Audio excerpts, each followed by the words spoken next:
All right, welcome back, everybody. We hope you enjoyed that interview with the good folks at the Guam Fire Department, and we appreciate them for passing on that information to you. All right, some more information, stuff that you really need to know about. Sodium and your blood pressure. These are things that you have to know how to get a handle of, and who better to educate on this very topic than Jess Rosario. He is, of course, the proprietor of the Boka Box, and we go now live to a Gannett where Jess is standing by. Hafaday and Happy New Year. I am happy to be here. My name is Jess Rosario. I am the nutrition professional and owner at the Boka Box, and we are on the hot spot with KUAM. I hope you had a very awesome, fun, and wonderful Christmas and New Year celebration. But it is now 2023, and it's time to get back on track with our health and taking our health a little bit more seriously. A lot of times when we talk about eating healthy and losing weight, we tend to focus a lot on the foods that we are able to see, that we cut up and prepare, that go into the meals that we make.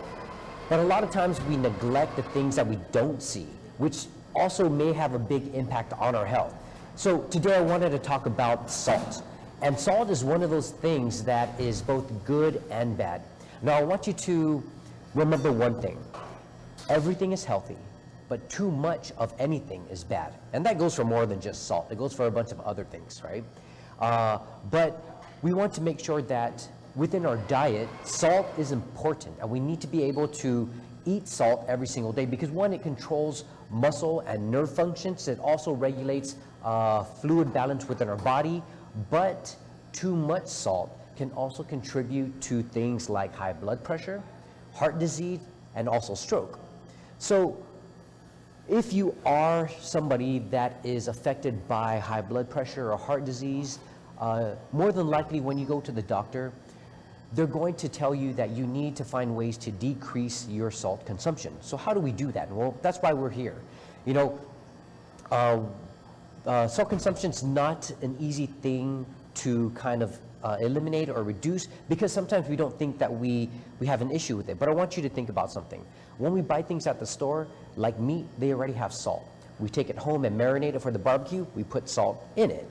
Then when we sit down and we get ready to eat, we get our rice, we put soy sauce on our rice, and then we make finadeni, which is more soy sauce than salt, and we dip our meat in the soy sauce. So we're eating a bunch of salt.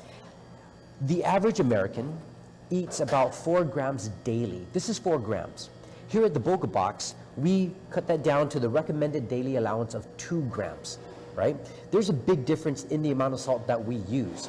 It's important to us that we reduce that within our meals. So this jar also shows us if we have about 210 meals that we're making for the whole day, we portion out the salt for 2 grams per person. And this is what we kind of come up with, and this is all we use for the day. We sometimes don't even get through this because we like to use a lot of other herbs and spices that bring more flavor out to the foods. So if you're looking at ways to control your salt intake, look at reducing it because yes, whenever we cook, we want to use salt, but just we want to use it sparingly. Keep in mind that this is the amount of salt that you should be eating every single day. It doesn't look like a lot, but it goes a long way. We don't want to get into the habit where our first spice or the first thing that we use whenever we're cooking is turning to salt and throwing a whole bunch of that.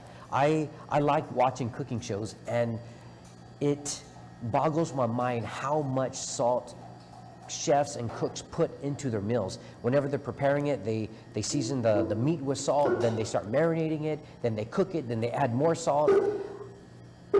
I like to think that whenever we're cooking, we need to bring out the natural flavors of the food, especially the meats and the vegetables that we're cooking with. Salt is just maybe a little enhancer that brings out the flavor, but the flavor should come from more of the foods itself, right? I've always been a big advocate for not putting in a lot of salt in food just because, again, being realistic about the amount of salt that we eat, this is average, but we use way more than that in our day-to-day lives, right? So look at ways that we can reduce salt. Look at the packaging in back of whatever we're using, and there should be a nutrition fact label. That nutrition fact label will show you how much sodium is in there. Again, the recommended daily allowance is about 2,000 milligrams or 1,500 milligrams of salt. That, again, that's 2 or 1.5 grams of salt per day. Now, if you're looking at that and paying attention to the amount of salt that you're using per meal, not to say that you're just putting it in and shaking it on your meals. You need to find a way to control how much salt you're putting on. So for us, it's very easy to get a scale to weigh out, okay, what is 2 grams, and we use that for the day. Or we have, like I said, we have 200 mils, we multiply 2 by 200, and we're getting that amount of salt for all of our meals, right? Take a look at the foods that you're eating. Take a look at how you're cooking your foods and what you're putting into it, because it makes a difference, right? If you are interested in any of our meal plans, because our meal plans not only are very high in nutrients, but we're also taking a look at how much salt, how much things we're getting into, how much things we put into the foods, and we're controlling that for you. If you're interested in any of our meal plans and trying to get healthier again and lose weight, come see us at the Boka Box and we'll take care of you. I'm Jess from the Boka Box. See you guys next week on the Hotspot.